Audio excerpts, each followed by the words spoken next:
It's going to be a little bit of just a quick fire start. Yo, we were talking about Texas. What were you saying about Texas a second ago, man? That was cool. What's the crack there? Well, in the United States, obviously COVID has accelerated a trend that was already occurring, certainly amongst those of us that think of ourselves as digital nomads, right?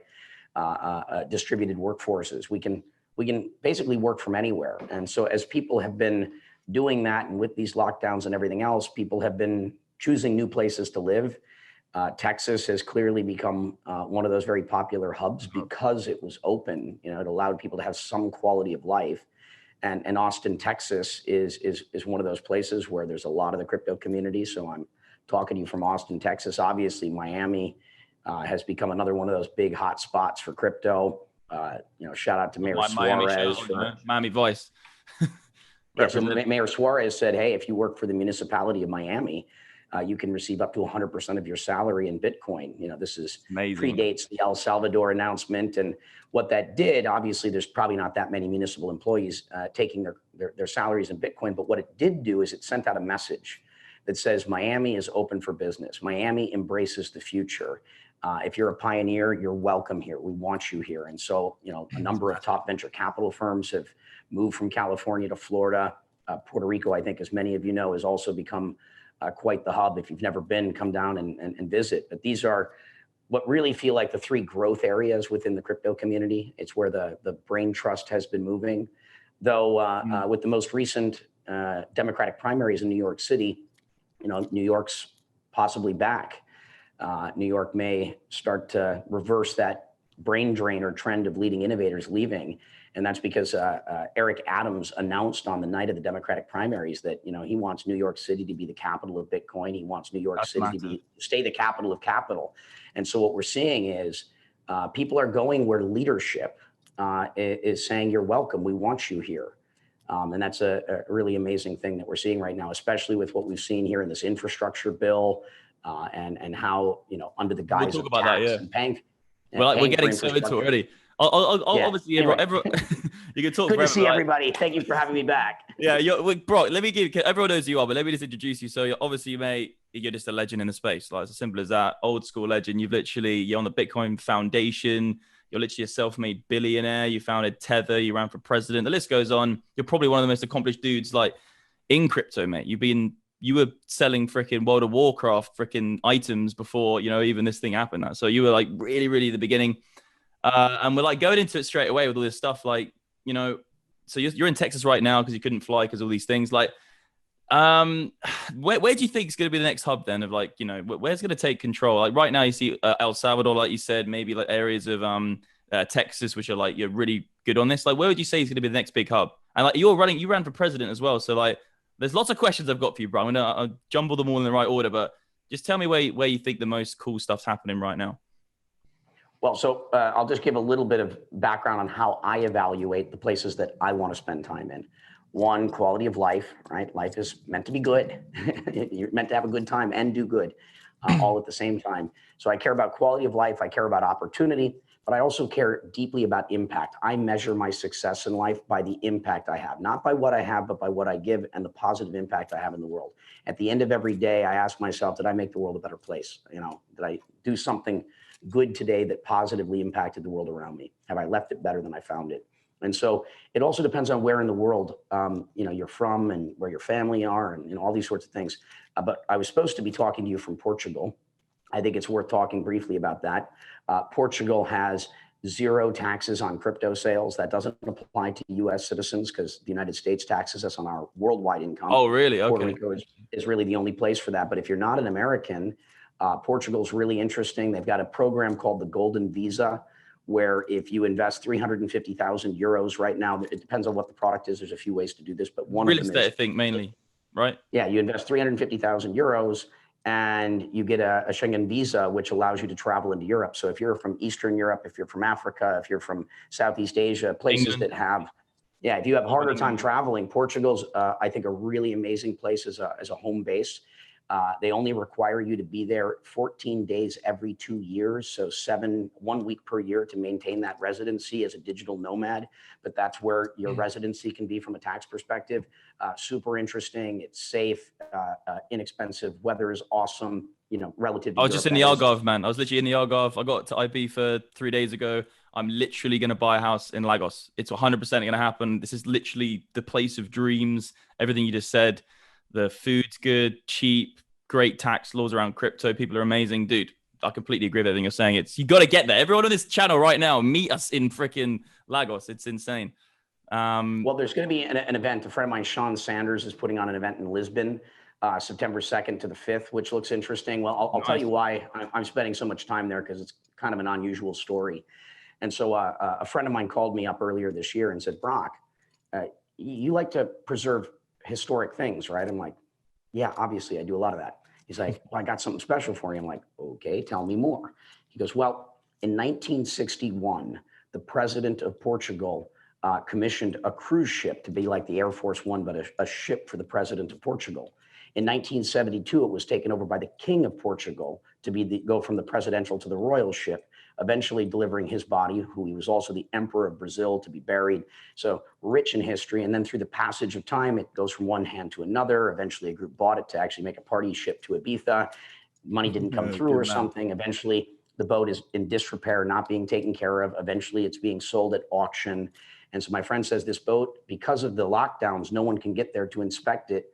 Scrappers are going to buy this national treasure and destroy it for its raw materials. He's like, Brock, would you save it? I'm like, how big is it? He's like, it's over 500 feet, 244 staterooms. I'm like, whoa. I've heard about boats and the trouble you can get into, the amount of money that you can lose. And I'm like, okay, national treasure, relic, presidential royal, Portugal, amazing historic navy. Ooh, maritime law. I'd love to learn about that. This is an interesting way to do that. And then I'm like, wait, you never know when you're going to need an ark. All right, let's do it. And so bought this ship.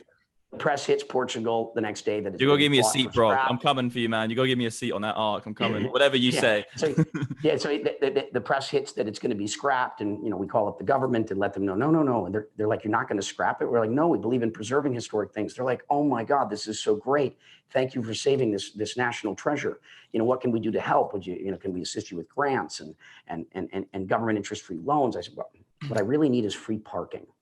And so the plan right now is to take this historic vessel, because it has more value in Portugal to the Portuguese people than anywhere else. And I spent some of my life in California, so I know this boat, the Queen Mary. So we're going to decommission it, turn it into a 5-star hotel in some of the rooms, regular rooms on the inner cabin. So all classes, there's something for everyone, to operate as a museum permanently parked in Lisbon. We have 180 people already working on the boat. So if you're passing through Portugal, come check it out. You can also invest via the Golden Visa program to be an owner in this national treasure and get you your visa. So you can check it out. The boat's called the Funchal, Funchal, which is the capital of Madeira, one of the Portuguese islands, funchal.com. And, hit me up. That's amazing, man. That's a massive project as well. I had to buy a second cruise ship because I needed one that moves. The original idea was an ark. So more news coming. Cruise ships upon cruise ships. Yo, that's going to be amazing, man. Like, I don't know how much that shit costs, but it's not going to be cheap, bro. Like moving a ship, and then it's 500 foot. How many cabins does it go? How many people can be in it at one time? Well, 244 passenger cabins. We're going to reduce it down to 170 to make the rooms bigger. But normally there's 500-600 people if it were moving. That's amazing, man. Honestly, dude, I'm going to come and stay in that hotel. I don't care. It's hopefully going to be free, mate, if I can get a room. But yeah, that sounds absolutely insane. Yeah, that's you're like the Donald Trump of crypto right now. You're getting into real estate. You're probably already in real estate though, aren't you? You've been buying stuff all the time. You bought like some Masonic church, I remember, ages ago. I can't remember the exact story, but that was when I was in London when I met you a while ago. But that sounds cool, man. Like will you accept crypto in the hotel? Like, will you accept Bitcoin? Absolutely. I mean, come on. I wouldn't be me if I didn't, of course. So we can pay with crypto, pay with USDC, whatever, Tether. That could be a really big deal as well for Portugal to be to kind of make it real for people to say, okay, actually, we're accepting crypto in a big hotel. Other hotels might follow suit faster, right? They might see you doing it. Yeah, so I believe Portugal has tremendous potential. Clearly, for the things that we discussed, I definitely encourage checking that out if you're in Europe and looking for a place to live. I love Ibiza. We have a finca, an ancient farm in Ibiza as well. if you're there, let me hook you up. You should come check out what we have. Yeah, that's. I'm in the IB for town, but I'm going to be moving up to San Antonio. I'm here for a month. So, so I'm going to get you connected right now. About 5 years ago, 6 years ago, I started looking at buying property in Ibiza. We closed about 4 years ago. It's an ancient finca farm, like 60 acres, and it had been in ruins for 100 years. So when the land titling system of Ibiza was created in 1532, this was the largest property on the west side of the island. It's one of the 100 most historic properties on the historic list. And so we've restored this entire building. And rather than me owning it, or me and one friend, my partner that I was doing this with, I decided to test I wanted to test governance and community building, considering all the things that we do. So the shareholder list, the co-owners of this property, or a commune of sorts, it's a who's who list in crypto. I'm going to not, for their benefit, not reveal all the names, but I definitely encourage you to come by, check it out. I'm going to hook you up with Stephen Morris, my partner. He's there right now. Dude, send me all this shizzle on Telegram. I'm going to do it, man. I've never been to Ibiza as well, so it's like a new kind of thing for me right now. I absolutely love it here. So hot today, though, like 33 degrees. But anyway, you're a legend. Let's start with that. And the next thing I want to talk about is the presidential stuff. So like, I was going to cut to the chase of this. Like, okay, like you're running for president, right, for the United States. Obviously, you probably weren't going to win first time round, and maybe it's a multiple thing over years and years and years. But like, don't you think like crypto and blockchain is kind of going to dismantle government as it is today? And what would you do about that if you were president? Would you actually go in and like try and take away a bit of power from government, or what do you think about the crypto kind of like, there's kind of a pull and tear there going on? Well, government, or our system of governance, is still that thing that governs over us. And so just because the world is changing doesn't mean we ignore these facts in the present, right? And, we need to have people that are actually showing up and representing us, in service, right? And so of, for, and by the people, kind of this really important stuff. And I'm one of those people that when I see something that needs, that can be improved upon, I do something. I take it as a moral obligation to get involved. And I hope to inspire many others to run for office up and down the ticket, from local to state to federal. And so I think it's important that we have a government comprised of people that understand what's happening right now, because change is constant, right? You can't stop change. The question is, are you ready with your surfboard, to catch the wave and ride the change? And if we have visionary leadership in office, the likelihood of this being an evolutionary event versus a chaotic, violent, revolutionary event, I think is better. And so I'm there to help make things a little smoother. And I'm doing everything in my power to facilitate that positive change versus that really chaotic one. The only reason I say it is because a lot of people in crypto and Bitcoiners, you would say they were like free market capitalists. They would like to see as less government as possible and as much free market principles, which is kind of like takes government out of the equation. So you would just say you're in the middle. You're obviously a capitalist, but obviously you want to see some sort of social kind of override, like oversee of the economy in general. That's what you'd say you're in the middle. Yeah, well, I mean, so if you take socialism, to simplify it at its core, I think of it as about compassion for others. Capitalism in many respects is about personal responsibility and individual incentive, right? And I think the truth is in the middle. It's in a Venn diagram. It's about being a compassionate capitalist, understanding that we're all in this together. We're either gonna win together or lose together, and I'd like to see an all-win situation. All for one and all for all. And that's how I choose to live my life. It's not just about me, it's about we, how do we go from, but at the same time, being personally responsible, right? I only have the power to change myself, but through the bettering of myself, I have the ability to inspire others by leading by example, by doing more, by showing up. Yeah, I think that's serving. Really, and then, that kind of ties into this as well. So like, in terms of like governance, right? And you're obviously at the seat of the table when it comes to the Bitcoin Foundation. I don't know how, like, what happens there? Like, I don't really know. Like, what happens there? Like, what do you talk about?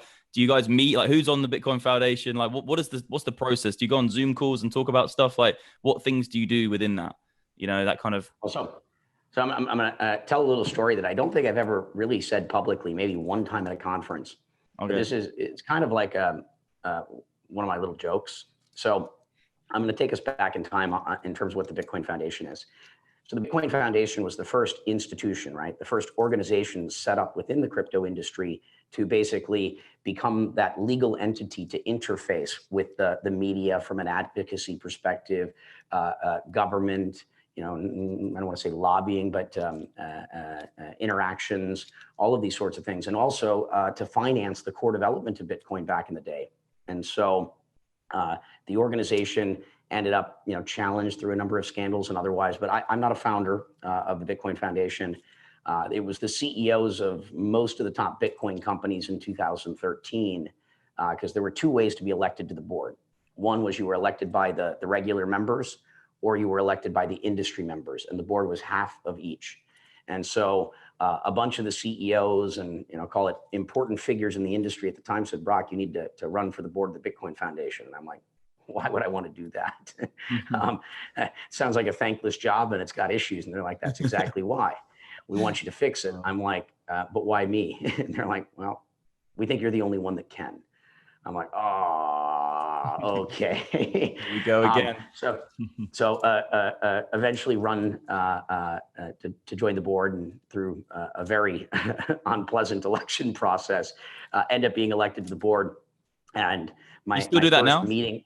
You still do? So what happened though is, what was the job?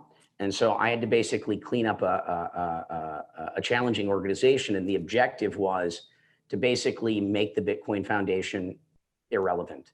The idea was to take what was a centralized organization and distribute all of its authority. And so we gave the technical sort of development of Bitcoin. We handed that over to the MIT Media Lab.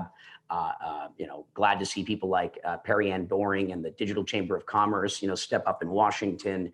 We used to run the main conferences, lots of other conference organizers. And so effectively, we took all the air out of the Bitcoin Foundation to distribute all of that authority to other organizations in the world that stepped up to basically carry the torch. And so the Bitcoin Foundation doesn't do a whole lot anymore. That was my mission.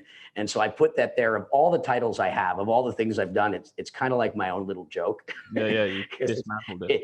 But if you actually now understand this, you'll appreciate, I hope, why I do that. It's like I put the least important title I have because it's kind of one of those feathers in my cap of things that I did, that kind of a thankless job that no one really appreciates or understands. But when you say this, but when you say this, I'm kind of thinking actually, like the way you went into the Bitcoin Foundation and withdrew power from it, I would see you trying to do that with actual central government, going into central government and then pulling out the power from government, giving back to the people. I'm kind of thinking that in my head, like what you did with the Bitcoin Foundation, in my eyes, would be maybe what you could do with actual central government. Pull the power away from government a bit and then bring it back to the people. I think government in a lot of ways doesn't really represent the people as much as it should anymore, or maybe over the last 100 years. Obviously, it goes ebbs and flows in history, but would you say maybe you agree with that comment? Yeah, I mean, as a general statement, clearly, I think it's time to say, how do we upgrade the United States of America to the US 2.0, right? Yeah. How do we go about doing that? And it's important to remember the history as well of, how this country was founded. Yeah. I mean, really agree with that. This nation was founded because it stood up against tyranny and monarchy at that time to create this new experiment of democracy. And freedom, and to have a government of, for, and by the people. The original principles upon which the United States was founded are an amazing thing. And like all things, we have to course correct.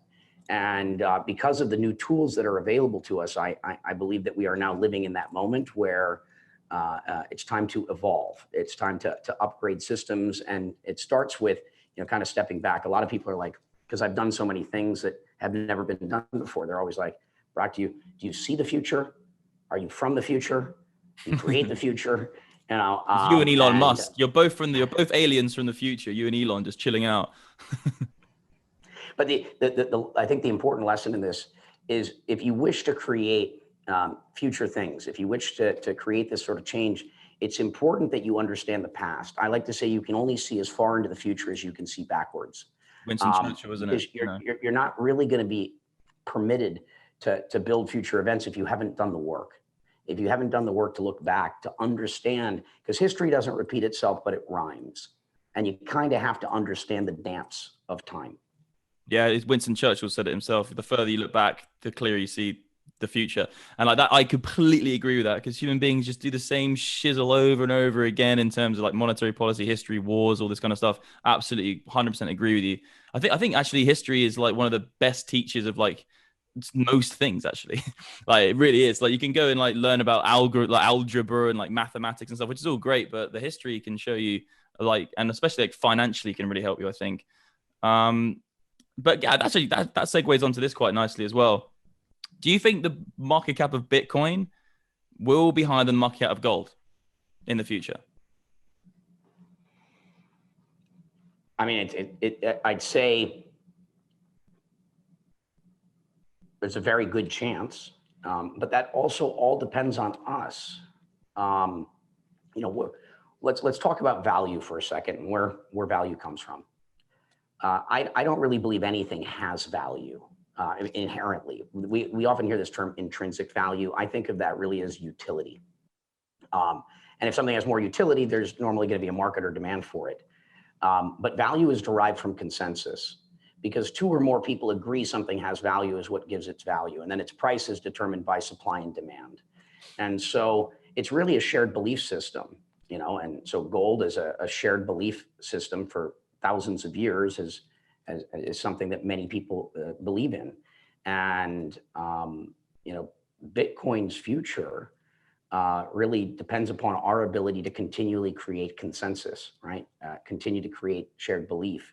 And one of my main concerns these days is a lot of this sort of toxic maximalism, because what it does is, no offense to any libertarians out there, but a lot of people, when they first interact with called the Libertarian Political Party, they get turned off because of you're not pure enough, right? And then they're like, well, this isn't very welcoming. As a community, as a Bitcoiner, it's important that we make sure that the water is warm. Come on in. Let me show you how it works. Let me help you with the wallet, which, by the way, the vast majority of Bitcoiners are. We're here to be teachers. We're here to be assistants, helpers, to help bring people in, to show them the way, right? To help them on their path. And it all comes down to the community.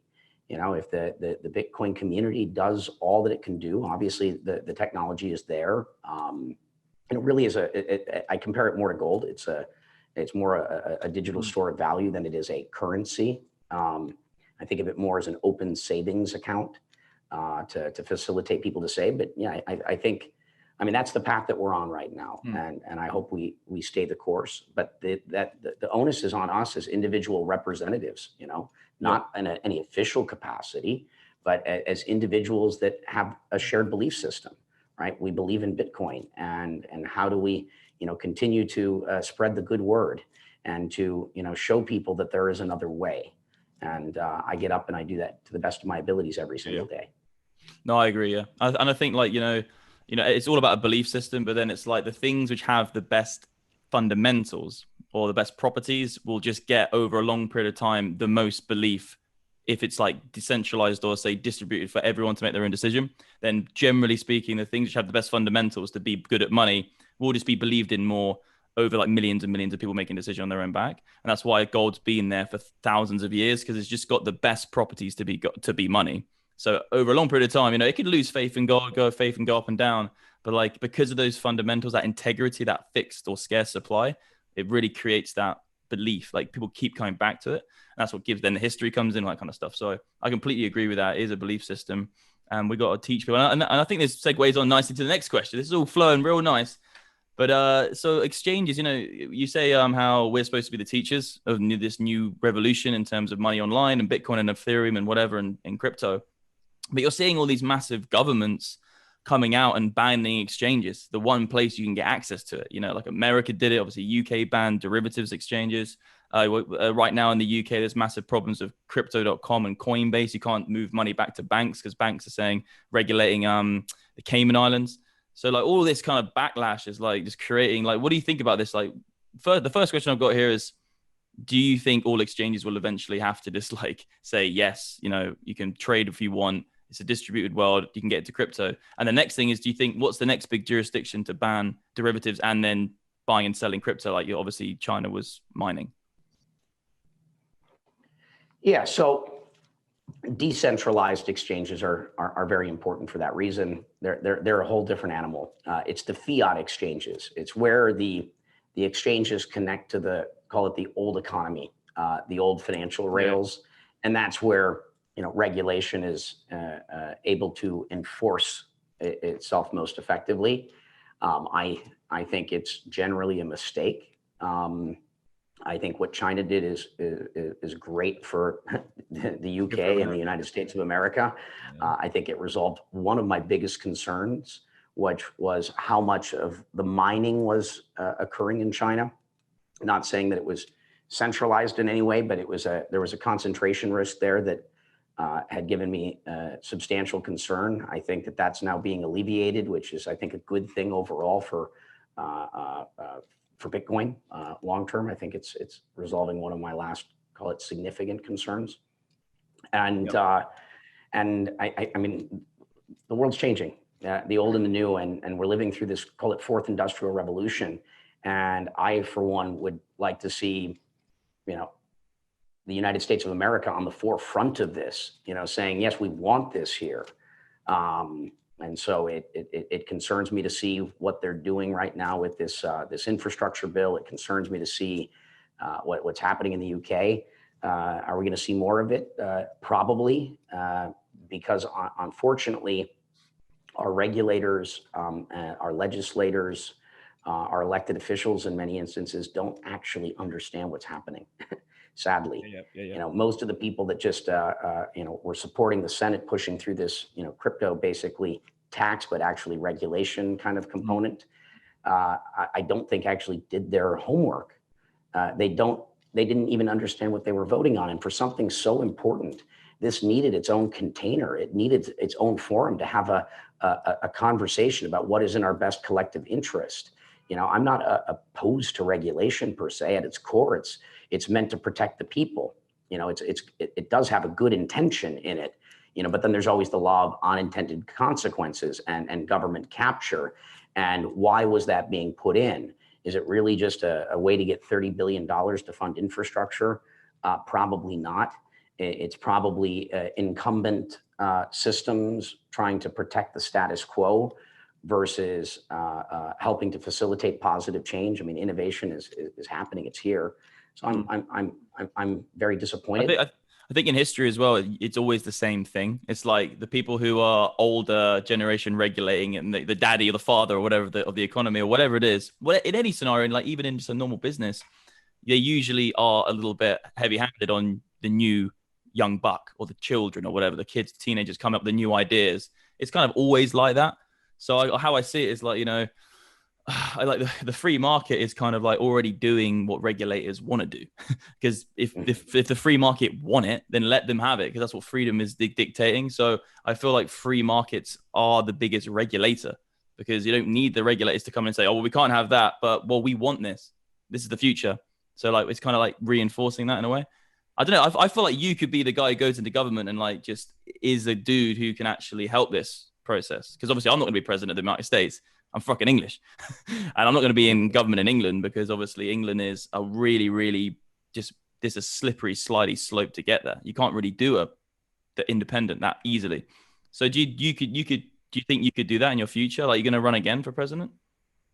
Well, I mean, this is what I'm doing already. So back to, call it, the incumbent or the regulators. It is human nature to fear that which we don't understand. And we conquer fear with knowledge. And so I'm working tirelessly to educate our elected officials and our civil servants so that they understand what's happening here. What does it mean? Where are we going? Because typically they don't have a lot of vision into the future. Like our public companies, they're focused on their next quarterly results. Our elected officials are focused on their next election. They're not really thinking long-term and understanding the long-term implications of all of this. And so I do this in the United States at a state level. I do this at a federal level, and I'm doing this with nations all over the world. I'm dealing with 30 or 40, call it, different ambassadors and or their heads of state to help them understand what's occurring here, because those that stand to benefit the most from this are those in the developing world, right? Those that have been left behind. To talk about El Salvador, for example, 70% of the population of El Salvador is unbanked. You know, this new Bitcoin law takes effect on September 7th. Is it all cash? Yeah, it's a cash economy.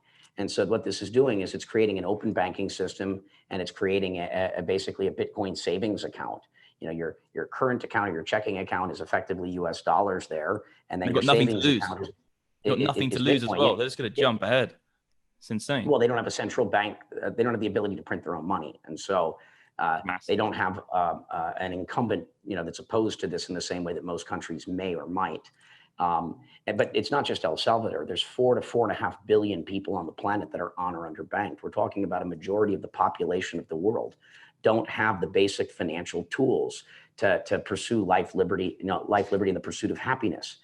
If you were going to recreate Maslow's hierarchy of needs today, you know, having a device with a connection, you know, a cell phone would be critical to the pursuit of happiness and basic financial services. And so we're creating an open banking system to create ubiquitous financial inclusion in the world. And now with things like DeFi, we're starting to see credit systems. I believe that we're going to lift 1 billion people out of poverty, you know, over the course of this decade because of these tools. And as I like to say, I like to take old titles and adjust their meaning. And so a billionaire to me isn't someone with $1 billion, but someone who's positively impacting the lives of 1 billion people, which, you know, every single one of us, if you're spreading the word, are a part of that. You know, we are like, I mean, when you think about going, you know, what did you do with your life? You know, the idea that we can positively impact the lives of so many people by being a participant in this movement is like, if that doesn't make you feel good, I don't know what will. It's like almost if you're a billionaire anyway, if you have $1 billion, generally, if it's a free market, you would have had to have done something which would have positively impacted someone's life, 1 billion people. Like, do you know what I mean? Jeff Bezos, 170 billion. He's positively impacted my life. He's probably positive impacted everyone's life on the planet. So like, even like, it is actually a true statement what you're saying. And I'm not saying just if you have $1 billion, but I'd say $1 billion is a way to sometimes represent the changing of 1 billion people's lives because you made $1 billion. So someone gave it to you, you didn't get it for free, or you're just some dodgy government dude who's just taking the money off the side. But yeah, that's really interesting, man. I completely forgot what I was going to say. You were saying some cool shit. What was it again? So, oh yeah. So what about, I heard, you know, El Salvador, what's the next country then? I heard maybe, isn't it Argentina thinking about legal tender? Even Spain were thinking about legal tender recently, I think. I read an article, maybe that's not true, but who do you think is going next for legal tender? Well, let's just talk about Latin America because the world is big. And so we have lots of interesting data coming out of Mexico, Panama, Nicaragua, Paraguay, Colombia, Peru. I mean, let's just say most of the Honduras, most of the countries in Latin America are looking closely at this. And I think that there's a very real chance that what El Salvador has done here is going to kick off a chain reaction. I think so too. You know, government saying, how do we upgrade our systems to better serve our people? And I actually think this is one of those things. I mean, it's we don't have the historical data, right? But you know what El Salvador is attempting to do here clearly has the potential to really positively impact the lives of the El Salvadorian people. I think that Panama is obviously really well situated. They've probably been historically the most innovative around sort of financial services. And so I'd say that they're well positioned. Honduras is right next to El Salvador, but I mean, we'll see.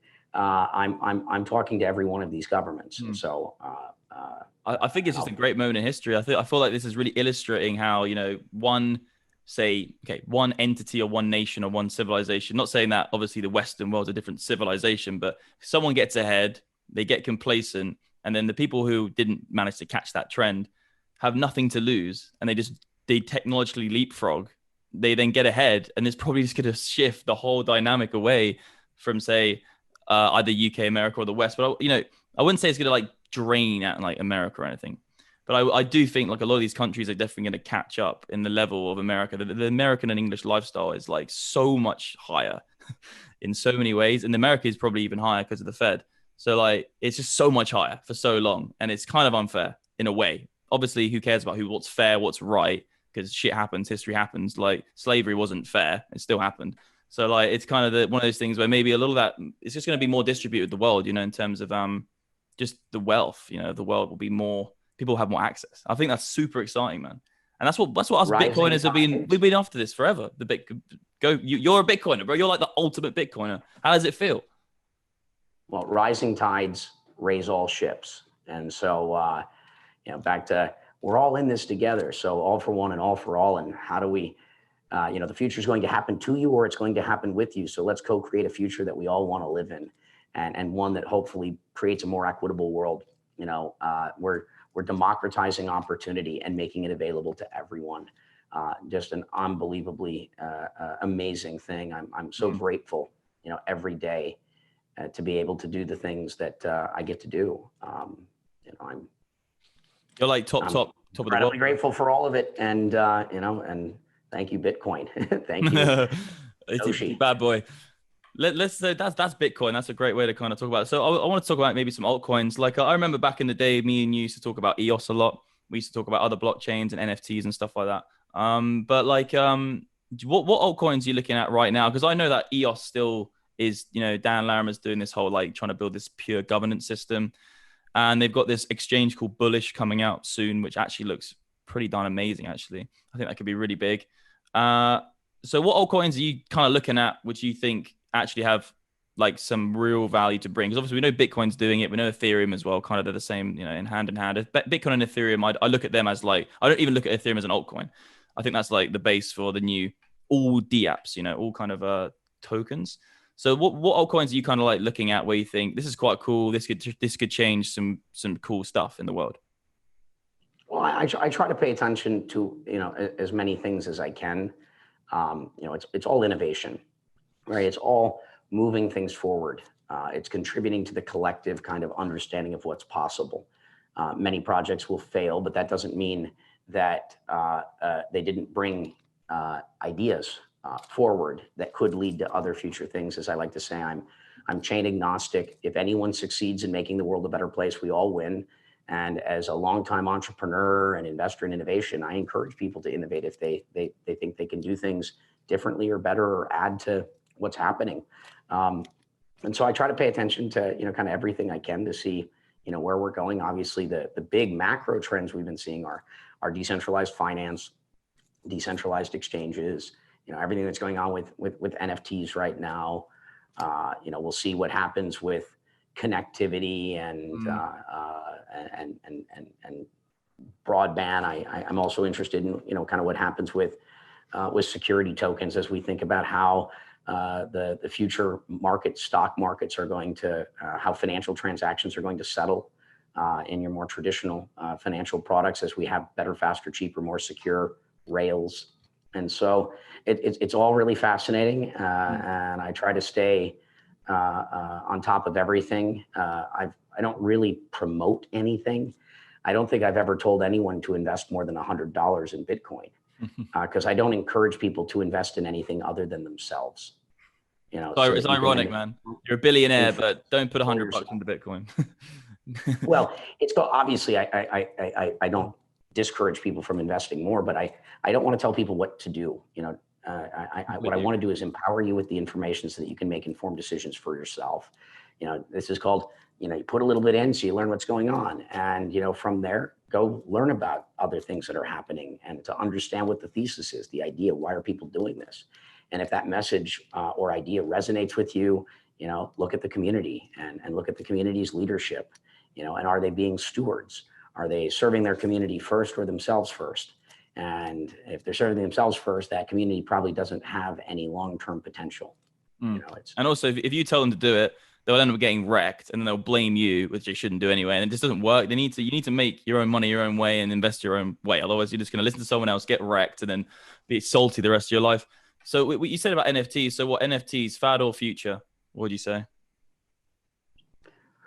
Well, I mean, blockchain and NFT, chain of custody, title. The idea that we have a better, chain of custody or title or deed associated with some digital object that could be representing a physical object in the real world as like a certificate of authenticity. I mean, clearly this is not a new idea.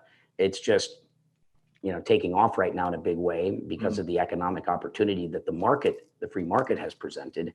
And I think it's here to stay. I think there's probably going to be a correction, like all things, things get all hyped up and eventually things kind of settle down and you figure out, what's real, what's not. But long-term, I am a big believer in it. The metaverse is coming. Yeah, it literally is. Yeah. Do you know a project called Senso? I think your wife, is it Crystal Rose? Sense? No, that's Sense Chat. The other one called Centurium. I can't remember. Yeah. I don't know why that's in my head. I just remember there's it's a project there was a project, I think it's called Centurium, that they were working with some music festivals and things of that nature. But you got a bunch of them. I like what Atomic Labs is doing right now with the spatial web. I like what NFT Oasis and Will O'Brien is doing. I'm supporting a bunch of these sort of metaverse related projects. Super excited about where that goes. Obviously, as a big Ready Player One fan, Yeah, it's a good film. You're a Burning Man fan as well. I've never been to Burning Man, but I heard you got married there or something. That looked hectic, man. I don't know how you stayed off like the naughty things. Like you must have been. I don't. Maybe you were tripping. Maybe the whole thing was a massive trip for you, Brock. I don't know. But like, people get messy at that festival, dude. That's all I can see, man. How long ago was that you went to Burning Man?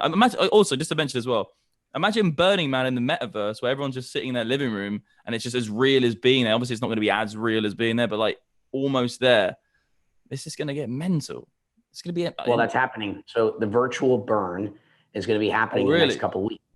So if you want to attend Burning Man virtually, you can do that this year because Burning Man got canceled due to the COVID restrictions last year. Burning Man went virtual, BRC or Black Rock City. And because it was the official Burning Man event was canceled again this year, there will be a lot of people attending virtual burns this year, as well as those that, are choosing to renegade and just go full anarchy style. Dude, like it just feels like the logical next step. Like COVID, like you said, it's accelerated the virtual realm. We're all on Zoom now. My dad, he'd never used to go to a meeting on a ferry and fly somewhere. Now it's like Zoom. Obviously, it's cheaper. So it's like, it kind of feels like it's just the next step, and then it kind of boggles your mind to think how far it's going to go. Because then it's like, well, why can't you just be live all the time on Twitter? Just press one button.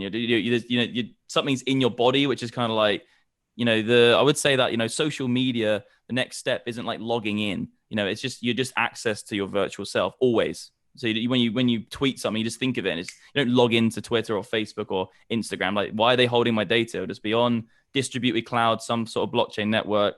And you're just like, we're just together with the virtual realm. I think that's the way it's going to go, right? I can't see any other way.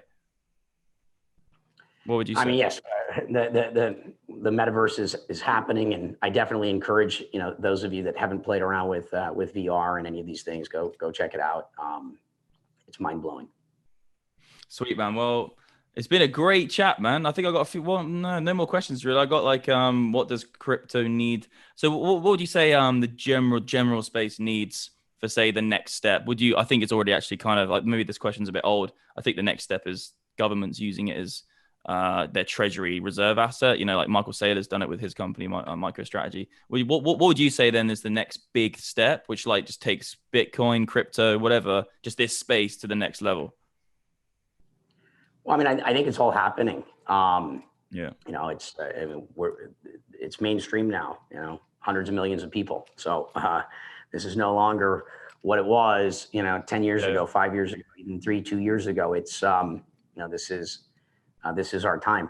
The time is now. And, the things that obviously I would like to see improved as more and more of the mainstream, begin to participate is, again, better user interfaces, better scaling solutions. I'm really rooting for Lightning Network. But I also think what's going on with RenBTC and permissionless wrapped Bitcoins are obviously another interesting scaling solution. I mean, there's still lots and lots of work to do. We got to keep on building the tools and the infrastructure and continue to assist in education, right? if your family doesn't all have a Bitcoin wallet yet, when you're next together, like, let's bring everybody along. We want this is meant to include everyone. And so let's do our part. Each one of us has the ability to continue to educate and onboard those people that we care about. I think it's important. We want everyone to be a part of the future. Yeah. Get your parents past that first Bitcoin transaction where you all sit there and you wait and you wait and you wait. You wait for 15 minutes for the transaction to go through and you see it go in because you're like, where's my freaking money gone? It's disappeared. I remember my first transaction. I think everybody remembers their first transaction. It's like, oh, it was cool, man. It's cool to be in this space. And like, obviously you're earlier. Like, I even look at myself as being in quite early, like 2015, 16. You were like 2011 and shit. So like, or even when it was basically being incepted. So it must be crazy to see. It is insane to see how fast. Like, I think the internet as well is accelerating the innovation of the world. Because like now we have the internet. It's just everything's so quick. It's just gonna get quicker as well. But I could probably chew you off for another hour, mate. But like, you've probably got to get on and do some shizzle. So yeah, man, it's been great to have you on, dude. Like, we'll do it again another time. Talk about what's going on in your life. Obviously, it's a good insight. You know a lot about the space, so yeah, you're always welcome, man. And I'll definitely take you up in this hotel in Portugal, 100%. I'll be there. All right, and I'm going to follow up and connect you with the house in Ibiza. Dude, that would be amazing. Honestly, I'm in a hotel right now. The crypto farm. Dude, let's go, man. Let's go farm some freaking goddamn. They call it corn. Go farm the corn. Go farm the Bitcoin. Legend, man. All right, speak soon, Brock. And yeah, have a good day. Cheers, mate.